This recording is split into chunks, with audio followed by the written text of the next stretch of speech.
ನಿಂತ್ಕೋ. ಏನು ಗಮ್ಮಂತ ವಾಸನೆ ಬರ್ತಾ ಇದೆ ಅಲ್ವಾ? ಏನು? ಬಜ್ಜಿ. ಹೌದಾ? ಪುದೀನ ಚಟ್ನಿ. ಕೈಲಾಗಿ ತರ ತಾನೆ. ಅರೆ ನೀವ್ ಈ ತಾನೇ ಬಂದಿದ್ದೀರಾ? ಕುತ್ಕೊಳ್ಳಿ, ಸುಧಾರಿಸ್ಕೊಳ್ಳಿ. ಅಲ್ಲ ಏನ್ ಕೈ ನೋವಾಯ್ತಾ ತಂದ್ಬಿಟ್ಟಿದ್ರೆ ನನ್ ತಡ್ಕೊಳಕ್ ಆಗ್ತಾ ಇಲ್ಲ. ಅಲ್ರಿ ಈ ಚೋಟ್ ಮೆಣಸಿನ್ಕಾಯಿ ಸುಮ್ಮನಿದೆ, ನೀವೇನು ಅಷ್ಟೊಂದು ಗಲಾಟೆ ಮಾಡ್ತಿದ್ದೀರಾ?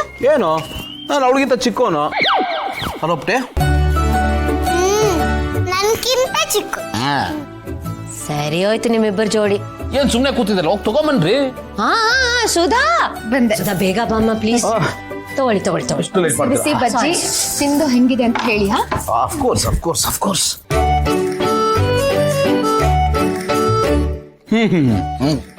ಸೂಪರ್ ಆಗಿದೆ ಅಲ್ಲ?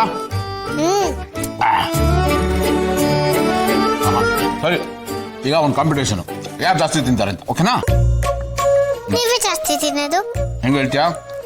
ನಿಮ್ ಮೊಟ್ಟೆ ದೊಡ್ಡದಾಗಿದ್ಯಲ್ಲ ಅದಕ್ಕೆ. ಪುಟ್ಟಿ ಹಂಗೆಲ್ಲ ಹೇಳ್ಬಾರ್ದು, ಕ್ಷಮೆ ಕೇಳು.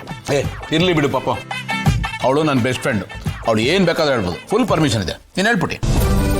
ಅಣ್ಣ ನೀವು ಹಿಂಗೆ ಸಲೀಸ್ಬಿಟ್ರೆ ನಿಮ್ಗೆ ತೊಂದ್ರೆ ನೋಡಿ. ಅಮ್ಮ ನೀನ್ ಸುಮ್ನೆ ಇರು. ನೋಡಿ ಅಣ್ಣ, ನೋಡಿ ಹೆಂಗ್ ಮಾತಾಡ್ತಾಳೆ ನೋಡಿ. ಬಾನ್ ಹೋಗ್ತೀನಿ ನೋಡ. ಅತ್ತೆ ಇವ ಸ್ಕೂಲಲ್ಲಿ ಏನಾಯ್ತು ಗೊತ್ತಾ? ಏನ್ ಮಾಡಿದ್ರು?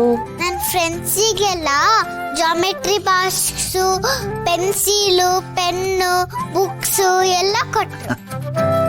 ನೈಸ್. ಇನ್ಮೇಲೆ ನಮ್ ಸ್ಕೂಲ್ನ ಮಾಮನೇ ನೋಡ್ಕೊಂಡದಂತೆ. ಇವರೇ ನೋಡ್ಕೊಳ್ತಾರೆ. ವೇಟ್ ಸ್ಕೂಲ್ ನೋಡ್ಕೊಳ್ಳೋದು ಅಂತ ಹೇಳ್ಬಿಡಪ್ಪ. ಆಮೇಲೆ ನಾನು ಸೆಕ್ಯೂರಿಟಿ ಕೆಲಸಕ್ಕೆ ಸೇರ್ಕೊಂಡಿದ್ದೀನಿ ಅನ್ಕೊಂಡ್ಬಿಡ್ತಾರೆ. ಸುಮ್ಮನಿರಿ, ನನಗೇನು ಅಷ್ಟು ಅರ್ಥ ಆಗಲ್ವಾ? ನಾನು ಇವ್ರ ಸ್ಕೂಲ್ನ ದತ್ತು ತಗೊಂಡಿದ್ದೀನಿ. ಹಾಗಾದ್ರೆ ಅಣ್ಣ ಇನ್ಮೇಲೆ ಸ್ಕೂಲ್ ಉಸ್ತುವಾರಿ ಎಲ್ಲ ನೀವೇ ನೋಡ್ಕೊಳ್ಳೋದಾ? ಉಸ್ತುವಾರಿ ಅಂತಲ್ಲ, ಒಂದಷ್ಟು ಖರ್ಚು ವೆಚ್ಚಗಳನ್ನ ನೋಡ್ಕೊತೀನಿ. ಇವು ಸ್ಕೂಲಲ್ಲಿ ಒಂದಷ್ಟು ಕೆಲಸಗಳಾಗಬೇಕಾಗಿದೆ, ಸೊ ಅದನ್ನ ಮಾಡ್ಸೋಣ ಅಂತ ಅನ್ಕೊಂಡಿದ್ದೀನಿ. ನನ್ನ ಖುಷಿಗೆ ನಿಜವಾಗ್ಲೂ ಗೊತ್ತು, ತುಂಬಾ ಖುಷಿ ಆಯ್ತು. ಒಂದು ಲೆಕ್ಚರರ್ ಆಗಿ, ಮೇಷ್ಟ್ರ ಮಗಳಾಗಿ ನೀವು ಒಂದು ಸ್ಕೂಲ್ನ ದತ್ತು ತಗೋತಿದ್ದೀರಾ ಅಂತ ಹೇಳಿದ್ರಲ್ಲ, ಆ ಎಲ್ಲಾ ಸ್ಟೂಡೆಂಟ್ಸ್ ಪರವಾಗಿ ನಿಮಗೊಂದು ದೊಡ್ಡ ಥ್ಯಾಂಕ್ಸ್. ಈ ವಿಷಯನ ನನ್ನ ಅಪ್ಪನ ಫೋನ್ ಮಾಡಿ ಹೇಳಬೇಕು, ಎಷ್ಟು ಖುಷಿ ಪಡ್ತಾರೆ ಗೊತ್ತಾ? ಮೊದಲೇ ನಿಮ್ಮನ್ನ ಕಂಡ್ರೆ ಪ್ರೀತಿ, ರೆಸ್ಪೆಕ್ಟು, ಈ ವಿಷಯ ಕೇಳಿ ಇನ್ನೂ ಹೆಚ್ಚಾಗೋಗ್ಬಿಡುತ್ತೆ. ಅಷ್ಟಾದ್ರೆ ನನಗೂ ಖುಷಿನೇ. ಅಳಿಯ ಯೋಗ್ಯನಾದವನು ಅಂತ ಪ್ರತಿಯೊಬ್ಬ ಅತ್ತೆ ಮಾವನಿಗೂ ಅನ್ನಿಸ್ಬೇಕು. ಅಷ್ಟು ವರ್ಷ ತಮ್ಮ ಮಗಳನ್ನ ಸಾಕಿ ಬೆಳೆಸಿ ನಮ್ಮನ್ನು ನಂಬಿ ನಮ್ಮ ಜೊತೆ ಕಳ್ಸಿರ್ತಾರೆ. ನಮ್ಮ ಡ್ಯೂಟಿ ಅಲ್ವಾ ಅವ್ರ ಹತ್ರ ಸೈ ಅನ್ನಿಸ್ಕೊಳ್ಳೋದು. ನೀವು ಸೈ ಅಷ್ಟೇ ಅಲ್ಲ, ಸೂಪರ್ ಅನ್ನಿಸ್ಕೊಬಿಡ್ತೀರಾ.